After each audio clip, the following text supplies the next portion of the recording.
Hey guys, तो इस video में काफ़ी इंपॉर्टेंट कॉन्सेप्ट डिस्कस करने जा रहे हैं। बेसिकली अगर आपको डीबीएम अच्छे से सीखना है और बेसिकली और आपको एसक्यूएल अच्छे से यूज़ करना सीखना है, तो ये कॉन्सेप्ट समझना काफ़ी इंपॉर्टेंट है, राइट? तो कॉन्सेप्ट कौन सा है? नॉर्मलाइजेशन। तो नॉर्मलाइजेशन काफ़ी टाइम्स लगता है कि बहुत कन्फ्यूजिंग है। आप पहली बार पढ़ोगे तो लगेगा कि कुछ समझ में नहीं आ रहा है, मगर मैं कोशिश करूँगा कि इसे काफ़ी ईज़ी टर्म्स में समझाऊँ, राइट? तो स्टार्ट करते हैं। तो नॉर्मलाइजेशन सीखने से पहले मैं एक चीज़ बताना चाहता हूँ, एक कॉन्सेप्ट बताना चाहता हूँ जिसे हम बोलते हैं फंक्शनल डिपेंडेंसी, ओके? तो अगर आपने ये कॉन्सेप्ट समझ लिया, तो नॉर्मलाइजेशन सीखना कोई बहुत बड़ी बात नहीं रहेगी, ओके? तो ये क्या होता है? पहले ये अच्छे से देखते हैं, ओके? तो फंक्शनल डिपेंडेंसी क्या होता है? तो फंक्शनल डिपेंडेंसी का मतलब ये होगा कि लेट अस से ए जो बी है इज़ फंक्शनली डिपेंडेंट ऑन ए। इसका मतलब क्या हुआ ना कि अगर आपको मैं ए की वैल्यू दे दूँ ना, तो आप मुझे बी की वैल्यू लाकर दे दोगे। अब आप मुझसे पूछोगे कि भला फंक्शनल डिपेंडेंसी और एक फंक्शन में क्या डिफरेंस है? ये तो वही बात होगी ना कि y is equal to F X लिख दूँ, तो अगर मैं आपको x की वैल्यू दे दूँ, तो आप y की वैल्यू फाइंड कर लोगे। लेकिन मेन डिफरेंस अच्छे से देखना। ये जो फंक्शन हम लिखते हैं नॉर्मल फंक्शन, तो y की वैल्यू में क्या होता है? अगर मैं आपको x की वैल्यू दूँ, तो आप y की वैल्यू कैलकुलेट कर लो। कैसे कर लोगे? Suppose F X is equal to X square है। तो अगर मैं आपको x की वैल्यू 2 दूँ, तो x की वैल्यू 2 देता हूँ, तो आप y की वैल्यू क्या दे दोगे? y की वैल्यू 4 दे दोगे मुझे। तो ये आपने खुद से कैलकुलेट किया ना।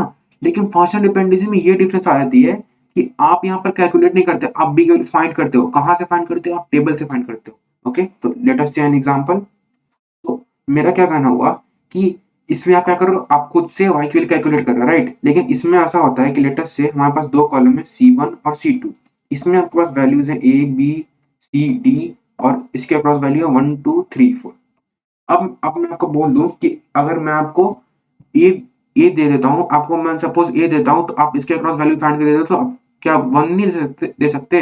इसका मतलब क्या हुआ कि अगर मैं आपको 1 दूँ, तो आप टेबल से मुझे 1 फाइंड करके दे दोगे। तो मैं बोल सकता हूँ ना कि A is 1 is functionally dependent on A. Functional dependency आपको दिख गई यहाँ पर कि मेन डिफरेंस क्या निकला हमारे पास? यहाँ पर आप y की वैल्यू कैलकुलेट कर रहे थे, लेकिन यहाँ पर आप 1 यहाँ पर अगर मैं आपको a दूँ, आप 1 की वैल्यू फाइंड कर रहे हो टेबल से निकाल कर। तो अगर मैं आपको टेबल नहीं दूँ, तो आप ये वैल्यू फाइंड नहीं कर पाओगे। ये डिफरेंस है। आप इससे a की वैल्यू से कैलकुलेट नहीं कर पाओगे क्या मिलेगा हमको। अगर मैं आपको a दूँ, आपको क्या मिलेगा वो आपको टेबल से ही पता चलेगा। फिर से बताता हूँ एक बार, ओके? अच्छे से देखते हैं। फंक्शनल डिपेंडेंसी का मतलब क्या हुआ? अगर मैं आपको बोल दूँ कि ये फंक्शनल डिपेंडेंसी है, मतलब अगर मैं आपको a दूँ, तो आप b निकाल सकते हो। इसमें और फंक्शन में क्या डिफरेंस हुआ?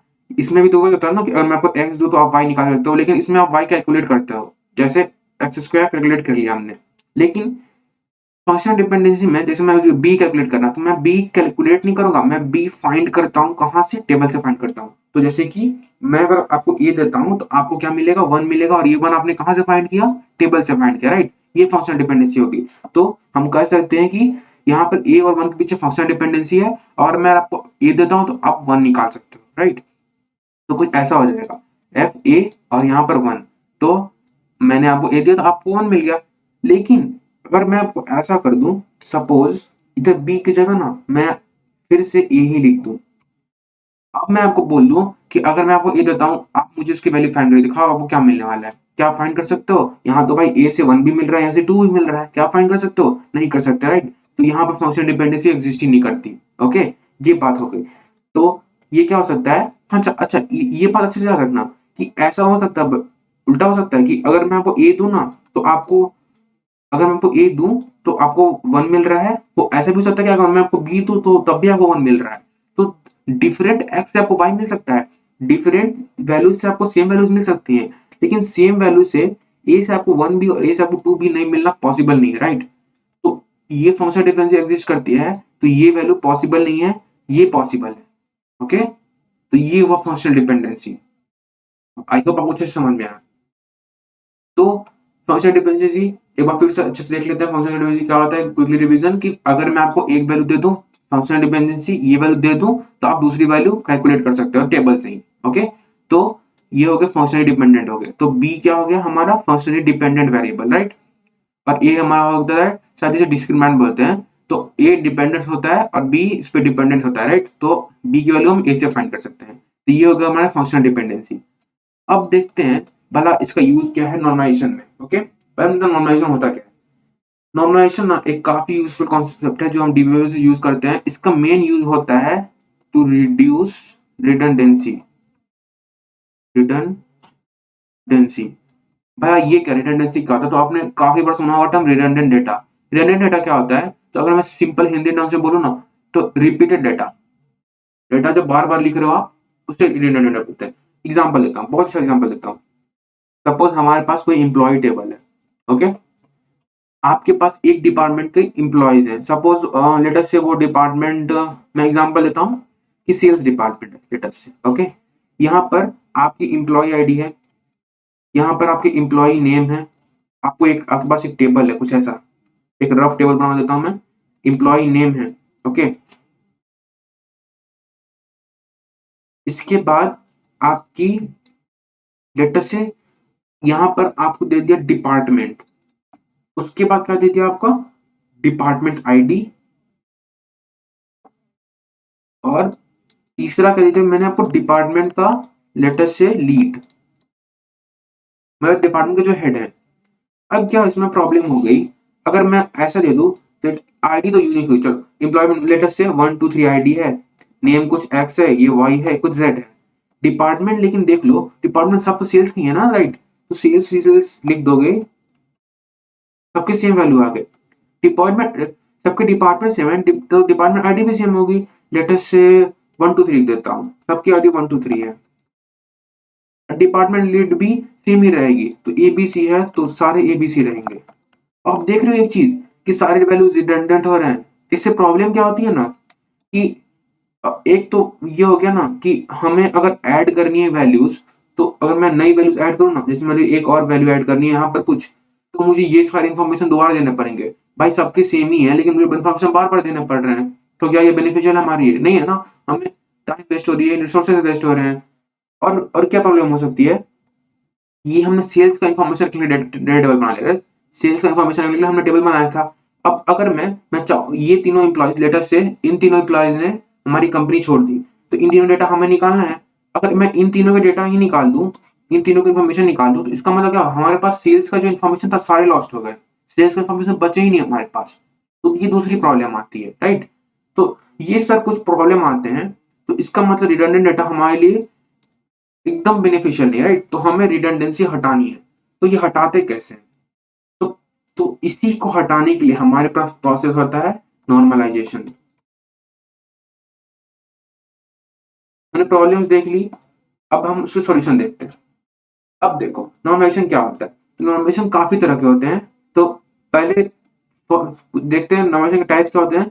तो फर्स्ट नॉर्मल फॉर्म होता है, सेकंड नॉर्मल फॉर्म होता है, और हमारा थर्ड नॉर्मल फॉर्म भी होता है 3NF, और एक होता है हमारे पास बॉय स्क्वाड नॉर्मल फॉर्म PCNF।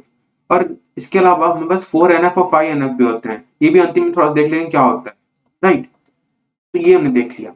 अब इनको धीरे धीरे देखते हैं क्या होता है। मेन इंपॉर्टेंट ये सारे हैं, ये चार काफी पॉपुलर, ये आपको हमेशा देखने को मिलेंगे। मैं हल्का सा इन्फॉर्मेशन इनके बारे में दे दूंगा, राइट? पहले देखते हैं फर्स्ट नॉर्मल फॉर्म क्या होता है। फर्स्ट नॉर्मल फॉर्म क्या होता है भाई? तो फर्स्ट नॉर्मल फॉर्म अगर मैं देखूँ ना, इसे अच्छे से समझना बहुत इंपॉर्टेंट है, क्योंकि हर नॉर्मल फॉर्म ना पिछले पे डिपेंडेंट हो रहा है, तो आपको हर नॉर्मल फॉर्म समझना काफी इंपॉर्टेंट है, ओके। फर्स्ट नॉर्मल फॉर्म ना एक तरह से ट्रिवियल रहता है। ट्रिवियल का मतलब क्या हुआ कि ये आपको जो अगर बोला जाए ना कि अगर मैं आपको एक रिलेशनल डेटाबेस दे रहा हूँ, मतलब टेबल्स का डेटाबेस दे रहा हूँ, तो सारे database most probably first normal form में ही होंगे। क्यों? आप देख लो, एग्जांपल देख लो, आपको समझ में आ जाएगा कि आपको फर्स्ट नॉर्मल फॉर्म में करने की जरूरत ज्यादातर केसेस में नहीं रहती है, ओके। लेटेस्ट है, यहाँ पे कुछ सीरियल नंबर है, और ऐसे मैं जनरलाइजिंग कर देता हूँ। मैं यहाँ पर लेटेस्ट आईडी लिख देता हूँ, यहाँ पर ए कुछ कॉलम है C1, यहाँ पर C2, ऐसा कुछ है। अब क्या हो रहा है ना, ID1 लिख लो, यहाँ पर C1 की वैल्यू लेटेस्ट से कुछ A है, ID2 ले लो, C1 की वैल्यू B है, ID3 ले लो, C3 की वैल्यू C है। लेकिन मैं यहाँ पर C2 की वैल्यू ना एक नहीं बल्कि दो लूंगा। यहाँ पर C2 की दो वैल्यूज हैं।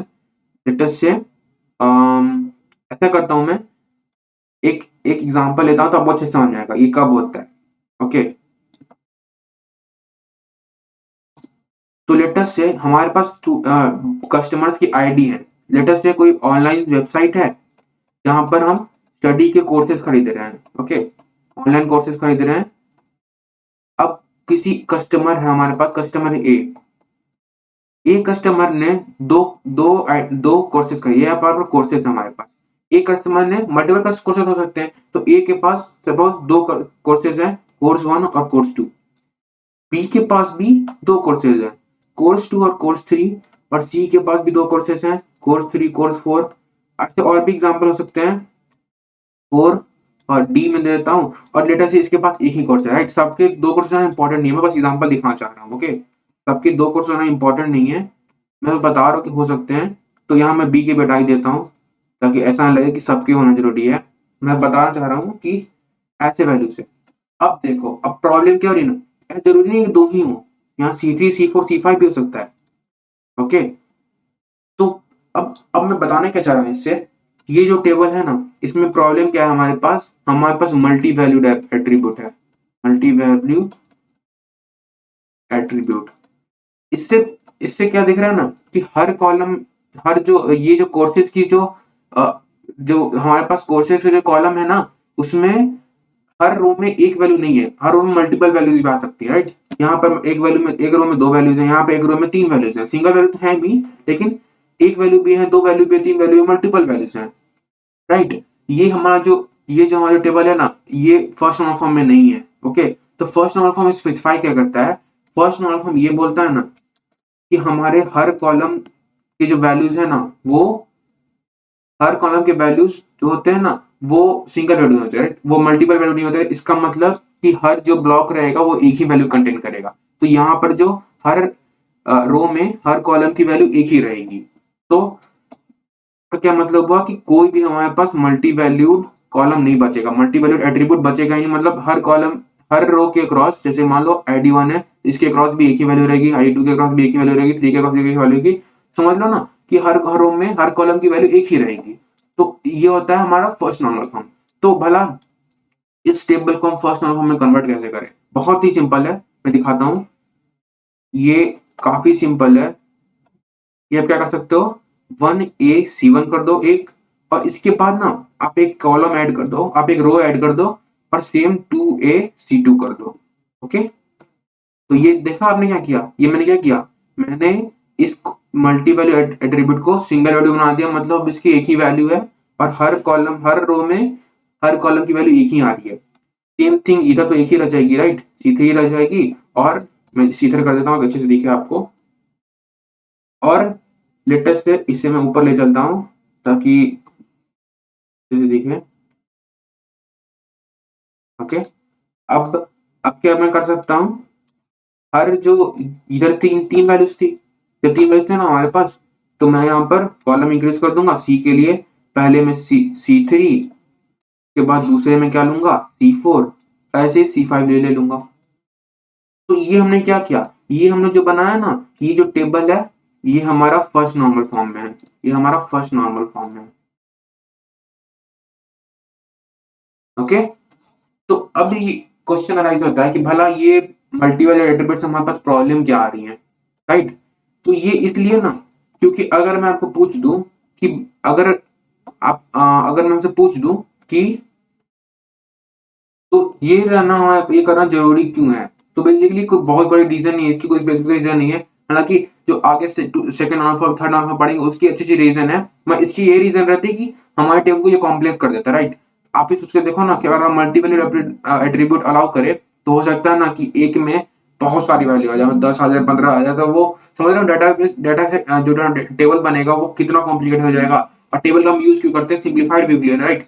हमारा पर्पस ही सर्व नहीं होगा, इसीलिए मल्टी वैल्यू एट्रीब्यूट हम नहीं चाहते हैं। हम चाहते हैं कि हर वैल्यू एटॉमिक रहे, मतलब हर में एक ही वैल्यू कंटेंट रहे। हाँ, ये हो सकता है कि ये वैल्यू ब्लैंक रहे, राइट, हो सकता है कि इधर कुछ रहे ही नहीं, लेकिन एक से ज्यादा वैल्यू नहीं होनी चाहिए, ओके। इसमें एक दो चीज और भी कर सकते हो कि फर्स्ट नॉर्मल में ये भी हो गई कि अगर आप यहाँ पर जैसे सपोज यहाँ पर आप आईडी लिख रहे हो ना, यहाँ पर आप आईडी लिख रहे हो, तो सारे वैल्यूज आईडी ही रहेंगे, ऐसा नहीं कि यहाँ आईडी लिख रहे हो और यहाँ से कस्टमर नेम लिखे रख दिया, ओके। तो ये सब छोटे मोटे चीजें हैं। और इसलिए मैंने बोला था कि वो फर्स्ट नॉर्मल फॉर्म ट्रिवियल रहती है। क्यों भाई? तो कभी आपको ऐसी टेबल नहीं मिलेगी जहां पे आपको मल्टीपल एट्रीब्यूट मिले। ओके, ये अगर जब क्वेश्चन सॉल्व करोगे तो मोस्ट प्रोबेबली आपको फर्स्ट नॉर्मल टेबल मिलेगी, वो पहले से फर्स्ट नॉर्मल फॉर्म में रहेगी, राइट? ओके, तो ये हमने देख लिया फर्स्ट नॉर्मल फॉर्म क्या होता है। अब देखते हैं सेकंड नॉर्मल फॉर्म क्या होता है, राइट? तो देखते हैं सेकंड नॉर्मल फॉर्म क्या होता है। अच्छा, सेकंड नॉर्मल फॉर्म देखते हैं। सेकंड नॉर्मल फॉर्म क्या होता है? इसका तो पहला कंडीशन ये देख लो ना कि जो सेकंड नॉर्मल फॉर्म तब होती है, पहला कंडीशन रहता है कि जो टेबल है ना वो ऑलरेडी फर्स्ट नॉर्मल फॉर्म में होनी चाहिए, ये जरूरी है। वो फर्स्ट नॉर्मल फॉर्म में रही है, इसमें मैं 1 NFE लिख देता हूँ। वो फर्स्ट नॉर्मल फॉर्म में होनी चाहिए, पहला कंडीशन तो ये है। दूसरा कंडीशन क्या है? तो पहले हम क्वेश्चन देख ले। दूसरा कंडीशन ये है ना, पहले मैं लिख देता हूँ कि कोई भी पार्शियल डिपेंडेंसी नहीं होनी चाहिए।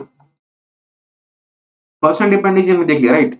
पार्शियल डिपेंडेंसी पर्सनल डिपेंडेंसी से ही आया है। वो कैसे आया मैं बताता हूँ।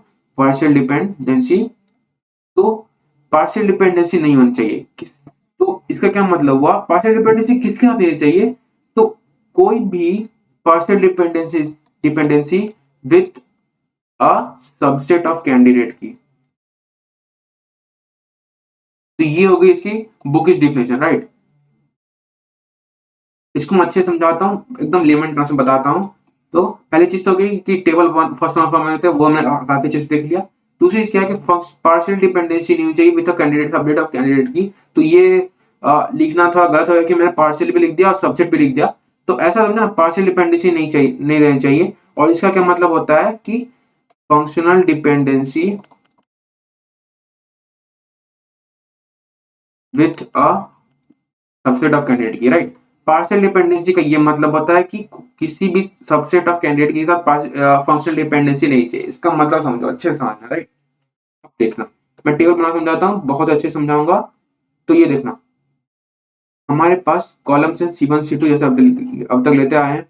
अब मैं आपको बोल दूं ना कि अभी टेबल रहने दो, कुछ ऐसा फंक्शनल डिपेंडेंसी देखते हैं कि हमारे पास फंक्शनल डिपेंडेंसी है और कुछ ऐसा है, लेट हमारे पास ABCD है। ओके, और कुछ ऐसा हो रहा है ना कि लेटर से हमारे पास ये A और B हमारे पास कैंडिडेट की है। ओके, अब कैंडिडेट की है हमारे पास, तो कैंडिडेट की क्या होती है वो हमने पहले वीडियो में देख रखा है। ओके, तो इस कैंडिडेट की से हमें क्या मिल रहा है? हमें CD मिल रहा है, ये बात हो गई। ओके, लेकिन ये भी हो रहा है ना कि B से हमें D मिल रहा है, ये भी एक फंक्शनल डिपेंडेंसी है हमारे पास। तो क्या हमें मिल रहा है कि हमें AB का यूज करके CD मिल रहा है, ये फंक्शनल डिपेंडेंसी है। दूसरा क्या कि हमें B यूज करके D मिल रहा है। अब पार्शियल डिपेंडेंसी क्या होती है? जैसे मैं लिखा है कि partial dependency with a subset of proper subset, लिख दो प्रॉपर सबसेट ऑफ कैंडिडेट की। इसका मतलब क्या हुआ? प्रॉपर का मतलब पहले कि आप यहाँ पर कोई मतलब कि इसकी साइज 0 नहीं चाहिए, मतलब नल नहीं ले सकते आप, क्योंकि नल भी सब्जेक्ट होता है ना, राइट? नल नहीं ले सकते, उसका जितना सबसेट है वो कंसीडर करोगे। तो ऐसा इसका मतलब सिंपल टर्म्स में ये हुआ कि किसी भी कैंडिडेट की जो हमारे पास है उसकी उसकी सबसेट फंक्शनल डिपेंडेंसी नहीं चाहिए। अब इसका मतलब समझो, यहाँ पर हमारे पास ए बी है। क्या ए बी हमारी ऑब्वियसली दिख रहा है कि ए बी कैंडिडेट की है, क्योंकि ए बी किस पे डिपेंड नहीं कर रहा है और ए बी का वैल्यू यूज करके हम सी डी फाइंड कर ले रहे हैं। और ए बी से, क्योंकि हम ए बी यूज कर रहे हैं तो ए बी हमारे पास ऑलरेडी है और ए बी से हम सी डी निकाल रहे हैं, तो बेसिकली हमें ए बी सी डी सब मिल गए। हमने एक रो को यूनिकली आइडेंटिफाई कर लिया, तो हम कह सकते हैं कि ए बी हमारा कैंडिडेट की है, राइट? अब देखना, ए बी हमारा कैंडिडेट की है, इससे सी डी मिल रहा है, इसमें कोई प्रॉब्लम नहीं है, राइट? ए बी से सी डी मिल रहा है, लेकिन ए बी का जो सबसेट है, ए बी का सबसेट क्या क्या होंगे? ए बी होंगे। तो ए बी और ए बी खुद होगा, मगर समझ रहे हो ना, ए बी का सबसेट अगर प्रॉपर सबसेट लो तो ए और बी हो गए। इसका मतलब क्या हुआ कि ए और बी से कोई फंक्शनल डिपेंडेंसी नहीं रहनी चाहिए, लेकिन यहाँ पर क्या हो रहा है? यहाँ पर हमारे पास बी से फंक्शनल डिपेंडेंसी है डी पर। ओके, अब ये क्यों नहीं था ये समझना ये क्यों हम नहीं चाहते हैं, क्योंकि लेटेस्ट सपोज कैंडिडेट की डेफिनेशन क्या होती है कि वो वैल्यू, उसकी प्रॉपर्टी होती है ना कि वो नॉट नल होती है, मतलब ए बी नल नहीं होनी चाहिए। इसका क्या मतलब हुआ? इसका मतलब ये नहीं हुआ कि ए भी नल ना हो और बी भी नल ना हो, ये जरूरी नहीं है। इसका मतलब ये हुआ ना कि ए और बी दोनों साथ में नल ना हो। ओके, तो ऐसा हो सकता है कि ए की वैल्यू कुछ प्रॉपर है, बी की वैल्यू नल है। ऐसा भी हो सकता है कि ए की वैल्यू ही नल है और बी की कुछ प्रॉपर वैल्यू है। ये अलाउड है हमारे पास। ओके, ये मत समझना गलती से कि दोनों की वैल्यू नॉट नल है, इनमें से कोई एक नल हो सकती है। अब देखना क्या हो रहा है। अगर हम पार्शियल डिपेंडेंसी अलाउ करते, इसका मतलब क्या हुआ, हम ए बी से तो सी डी मिल ही रहा है, तो यहाँ पर बी अगर नल हो गया, क्योंकि बी नल अलाउड है, तो हमें नल से क्या डी मिल सकता है? कभी ऐसा पॉसिबल है कि नल वैल्यू दे दो और उससे कुछ फाइंड कर लो? पॉसिबल ऐसा नहीं ना। तो इसीलिए हम पार्शियल डिपेंडेंसी अलाउ नहीं करते हैं। तो इससे क्या मतलब हुआ कि अगर पार्शियल डिपेंडेंसी अलाउ की तो ऐसा कंडीशन हो सकता है कि हम नल से हमें नल वैल्यू मिल रही है, उससे हमें कुछ वैल्यू फाइंड कर ही नहीं पा रहे, राइट? तो ऐसा हो सकता है कि बी नल हो जाए तो डी हमें मिलेगा ही नहीं, तो इसीलिए हम पार्शियल डिपेंडेंसी अलाउ नहीं करते हैं। ओके, तो ये इस केस में हम करेंगे क्या, इससे हम भला इस रिलेशनशिप को, ये हमारे 4 कॉलम्स है, राइट? तो इससे हम सेकंड नॉर्मल फॉर्म में कैसे लाएंगे, तो वो देख लो।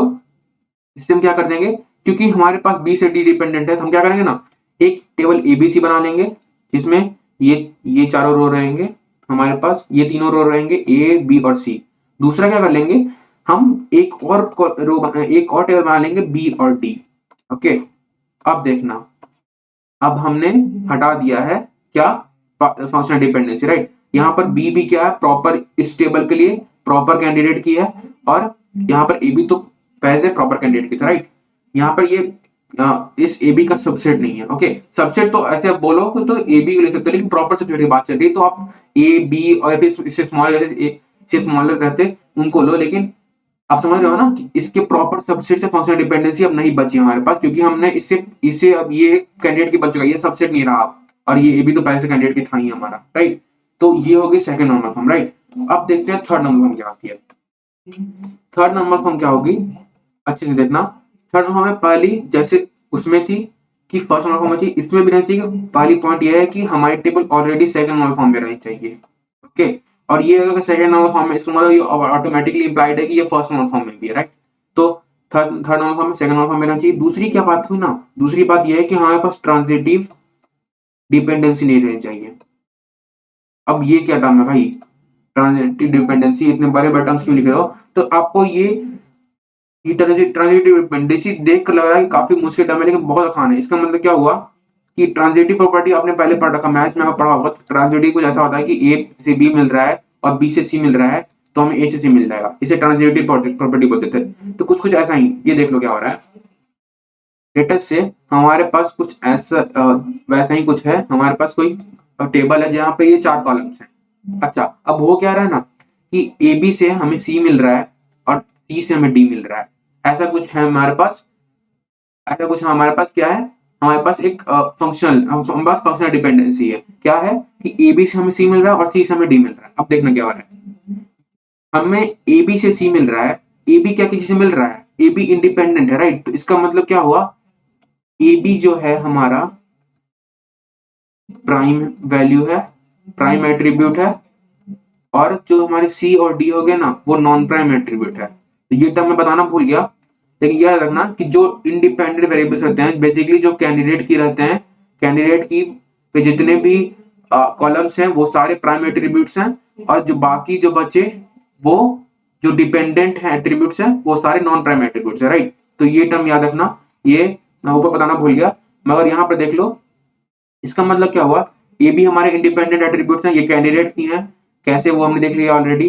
तो ए बी इंडिपेंडेंट एट्रीब्यूट्स है, ये कैंडिडेट की है। तो इससे क्या हो रहा है, हमें ए बी से सी मिल रहा है, तो ए बी से हमें सी मिल रहा है, और क्या हो रहा है, सी से हमें डी मिल रहा है। अब इसमें प्रॉब्लम क्या आ रही है, ट्रांजिटिव डिपेंडेंसी देख रहे हो कि ए बी से हमें सी मिल रहा है और सी से हमें डी मिल रहा है। कुछ कुछ ऐसा नहीं है, जैसे मैं यहाँ लिखा हूँ ट्रांजिटिव प्रॉपर्टी में लिखा था ना कि ट्रांजिटिव प्रॉपर्टी क्या होती थी कि हमें ए से बी मिल रहा है, बी से सी मिल रहा है, तो ए से हमें सी मिल रहा है, कुछ कुछ ऐसा। तो हमें डी फाइनली किससे मिल रहा है, ए बी से मिल रहा है ना। लेकिन इसमें प्रॉब्लम क्या हो रही है, इससे प्रॉब्लम क्या हो रही है कि इससे प्रॉब्लम ये हो रही है ना कि हमारे पास ये हो, अगर हमारे पास बीच में क्या आ रहा है, सी आ रहा है। अच्छा, हमें ए बी से क्या सी नल मिल सकता है? ऑब्वियसली मिल सकता है, राइट? ये तो हमने कहीं डिस्कस ही नहीं किया कि ये वैल्यू नल नहीं हो सकती। एट्रीब्यूट नल हो सकता है क्योंकि कैंडिडेट के लिए ऑब्वियसली नल हो सकता है, तो ये नॉन प्राइम एट्रीब्यूट है, तो ये नल भी हो सकता है। अब अगर ये नल हो गया तो क्या हम नल से डिफाइन कर पाएंगे? नहीं कर पाएंगे, राइट? इसीलिए हमारे पास ट्रांजिटिव प्रॉपर्टी नहीं होनी चाहिए। ओके, तो इसका क्या मतलब हो गया, अगर अगर हमें थर्ड नॉर्मल फॉर्म में डालना है तो हमें ट्रांजिटिव प्रॉपर्टी हटानी पड़ेगी। तो ये कैसे हटाएंगे, ये भी काफी सिंपल है।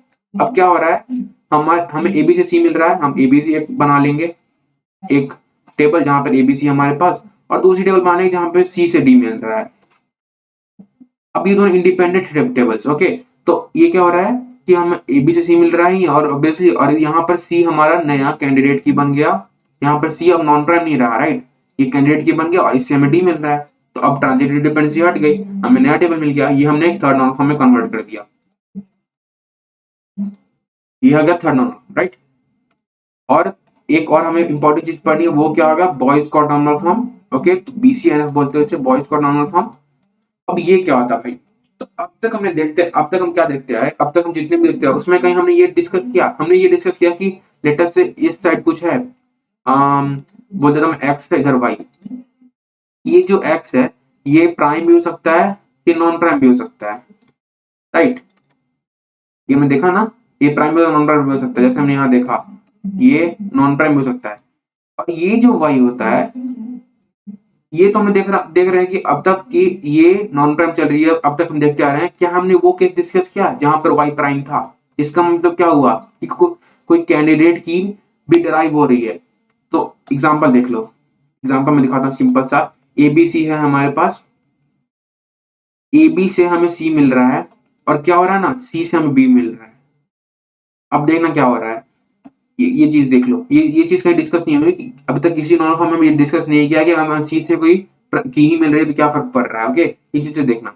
अब क्या हो रहा है, हमें AB से C मिल रहा है और C से हमें क्या मिल रहा है, B मिल रहा है, ओके। अब इसमें प्रॉब्लम क्या आ रही है ना, प्रॉब्लम को समझ। तो इससे प्रॉब्लम क्या आ रही है, तो मैंने यहाँ देखा, तो एक क्वेश्चन यहाँ राज हो सकता है, और आप ठीक से देख रहे होगे कि आपने यहाँ लिखा AB से C मिल रहा है, C से B मिल रहा है, तो क्या ये ट्रांजिटिव डिपेंडेंसी जैसा नहीं हो गया, जैसे मैंने यहाँ लिखा था ट्रांजिटिव डिपेंडेंसी जैसे मैंने निकाली थी कि A से B निकाल रहा था, AB से C और C से D निकाला था, तो ट्रांजिटिव जैसा दिख रहा है ना, तो ये भी ट्रांजिटिव डिपेंडेंसी तो हो गई नहीं, ये ट्रांजिटिव डिपेंडेंसी नहीं है।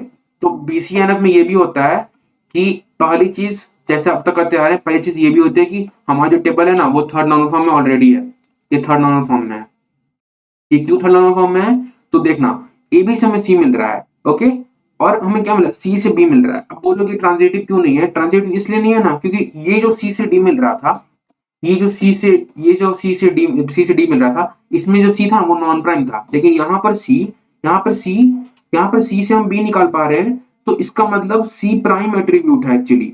C यहाँ पर नॉन प्राइम, यहाँ पर प्राइम है, इसका मतलब क्या, इसकी वैल्यू नल नहीं हो सकती, तो ये वैल्यू एग्जिस्ट करेगी, ये हो सकती है, राइट। यहाँ पे वैल्यू कभी नल नहीं होगी, यानी ट्रांजिटिव डिपेंडेंसी एग्जिस्ट ही नहीं करती। तो ये बात रखना, ट्रांजिटिव डिपेंडेंसी डिफरेंस ये रहता है कि नीचे वाली जो पार्ट रहती है ना वो non prime to non prime जाती है, क्योंकि नॉन प्राइम नल हो सकता है लेकिन यहाँ प्राइम है, ये नल नहीं हो सकता, ओके। तो ये डिफरेंस होगी, ये इसका मतलब ये हमारा ऑलरेडी थर्ड नॉर्मल फॉर्म में, ओके। अब ये हो गया कि ये बॉयज का नॉर्मल फॉर्म हटाते कैसे, राइट। तो बॉयज नॉर्मल फॉर्म ये है कि अच्छा, तो प्रॉब्लम क्या हो रही है देख लेते हैं। प्रॉब्लम ये हो रही है ना कि हमें जो बी मिल रहा है ना, लॉजिकली क्या लगता है कि जो हमारे पास कैंडिडेट कीज हैं वो उससे हम बाकी कॉलम डिराइव करते हैं, राइट। जो कैंडिडेट की है उससे हम बाकी फीचर्स को निकाल सकते हैं, लेकिन ये क्या हो रहा है, तो कैंडिडेट का पार्ट खुद डिराइव हो रहा है, तो ये क्या लॉजिकली करेक्ट लग रहा है आपको।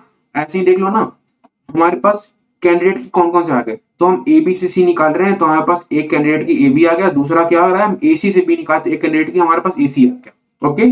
तो ये क्या हो रहा है ना, ऐसा देखना कि हम क्या कर रहे हैं यहाँ पर, हमने बोल रखा है कि ए बी हमारा कैंडिडेट की है और ए बी का एक वैल्यू तो किसी और पे डिपेंड कर रहा है, राइट, ये सी पे डिपेंड कर रहा है, तो क्या लॉजिकल करेक्ट लग रहा है, नहीं ना। तो ये प्रॉब्लम जो होती है ना, ये हमारा बॉयज का नॉर्मल फॉर्म सॉल्व करता है, क्योंकि ये प्रॉब्लम किसी और नॉर्मल फॉर्म में डिस्कस नहीं होती है। अच्छा, अभी हटाते क्या है, तो एक रूल लगाते हैं, बॉयज का नॉर्मल फॉर्म क्या बोलता है कि जो लेफ्ट साइड की वैल्यू है ना, ये वैल्यू जो भी लेफ्ट साइड की वैल्यू है, लेफ्ट साइड की वैल्यू वो हमेशा सुपर की रहेगी, वो हमेशा सुपर की रहेगी, राइट। ये हमेशा सुपर की रहेगी, इसका मतलब क्या हुआ, यहाँ पर ए बी और ए सी दोनों सुपर की हैं, ऑब्वियसली दोनों सुपर की हैं यहाँ पर। लेकिन यहाँ पर क्या हो रहा है, यहाँ पर जो सी है हमारे पास, ये थोड़ा कंजेस्टेड हो गया, मैं इसे तो यहाँ पर हमारे पास क्या, यहाँ पर सी था, क्या सी सुपर की है, ए बी सुपर की है, ए बी में लिख चुका हूँ, क्या सी सुपर की है, नहीं है ना। तो ये पॉसिबल नहीं है हमारे पास, राइट। तो बेसिकली ये बॉयज का नॉर्मल फॉर्म सेटिस्फाई नहीं कर रहा है, ओके। अब हम इसे बॉयज का नॉर्मल फॉर्म में कन्वर्ट करना है, कैसे करेंगे, वो भी काफी सिमिलर जैसा अब तक करते आए हैं। हम क्या करेंगे, क्योंकि हमें ए बी से सी मिल रहा है, तो हम क्या कर सकते हैं इसमें, बेसिकली बेसिकली हम ये इंश्योर करेंगे कि कोई भी नॉन सुपर की पर कोई दूसरा वैल्यू डिपेंड ना करता हो, राइट। इसका क्या मतलब, तो जो देखते हैं फोर्थ नॉर्मल फॉर्म, नॉर्मल क्या होती है, ओके। तो पहले देखते हैं फोर्थ नॉर्मल फॉर्म, राइट। तो इससे पहले हमने कौन सी नॉर्मल फॉर्म पढ़ी थी, बॉयज का नॉर्मल फॉर्म पढ़ी थी, बीसीएनएफ, ओके। तो पहली थिंग ये है कि फोर्थ नॉर्मल फॉर्म के लिए पहली थिंग ये होनी चाहिए, पहली रिक्वायरमेंट ये है कि ये बीसीएनएफ में होनी चाहिए, ओके। दूसरी क्या है कि इसमें कोई भी मल्टी वैल्यू डिपेंडेंसी नहीं होनी चाहिए, मल्टी वैल्यू डिपेंडेंसी, ओके। अब इसमें देखना, इसमें ये है ना, ये मल्टी वैल्यू डिपेंडेंसी होती क्या है भाई। तो हमने एक फर्स्ट नॉर्मल में, अगर आपको अच्छे से याद होगा, हमने पढ़ा था एक मल्टी वैल्यूड एट्रीब्यूट्स, ओके। अब इन दोनों में एकदम कंफ्यूज मत करना, राइट। ये दोनों चीज अलग अलग है।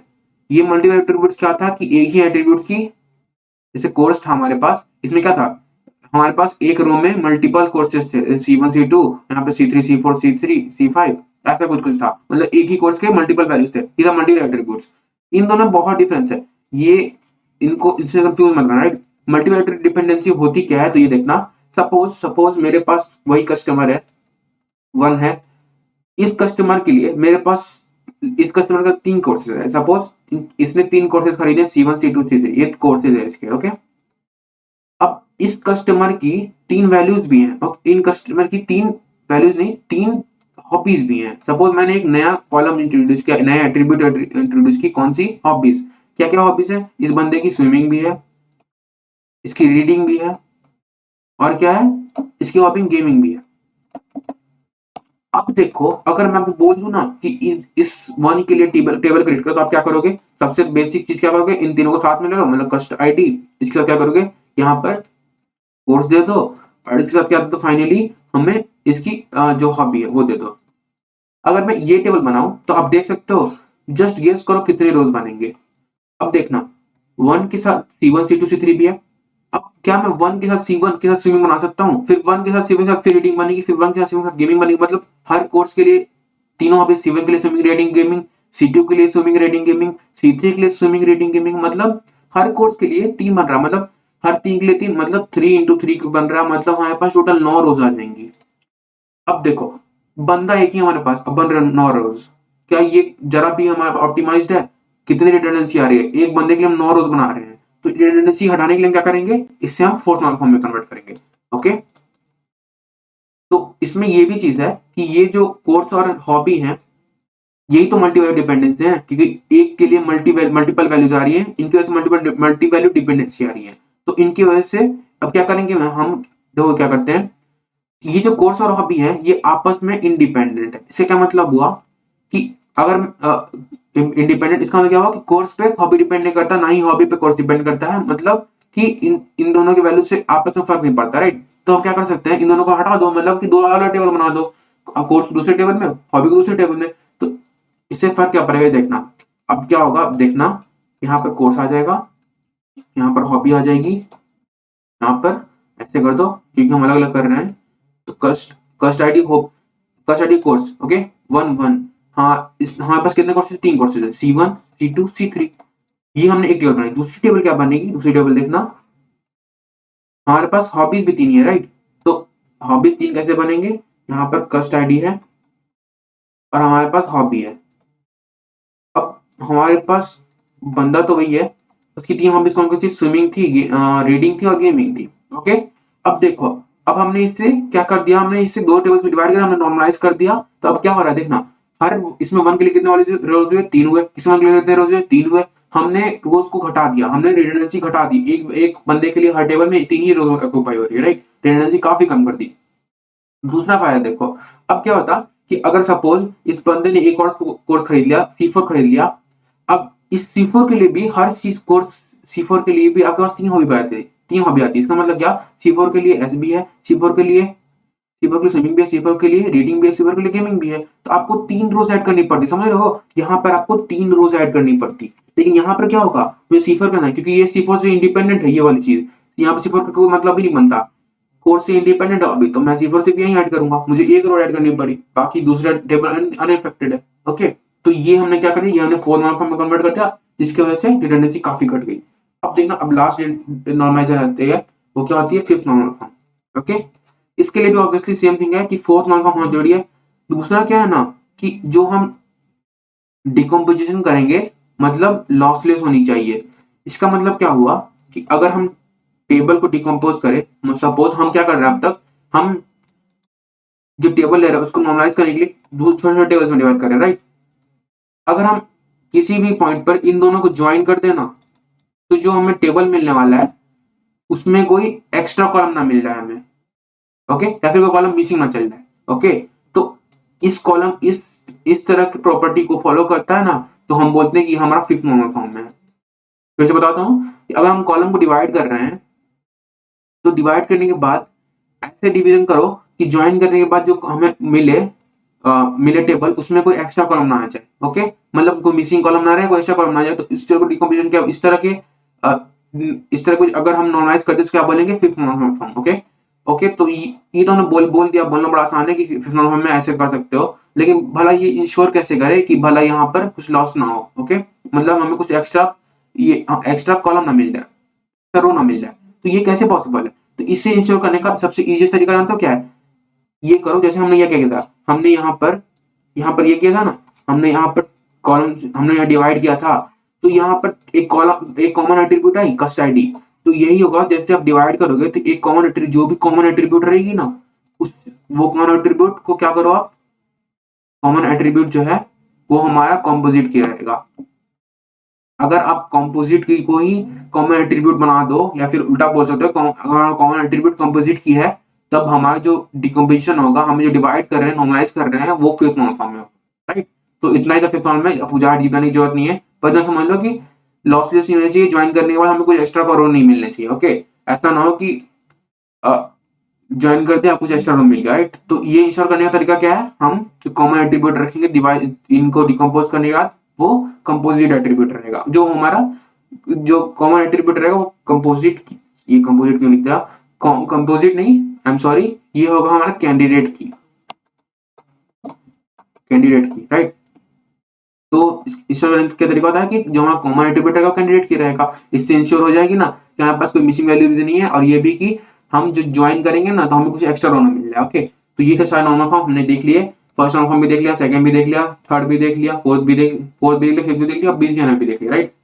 तो आई होप आपको समझ में आया नॉर्मलाइजेशन क्या होता है।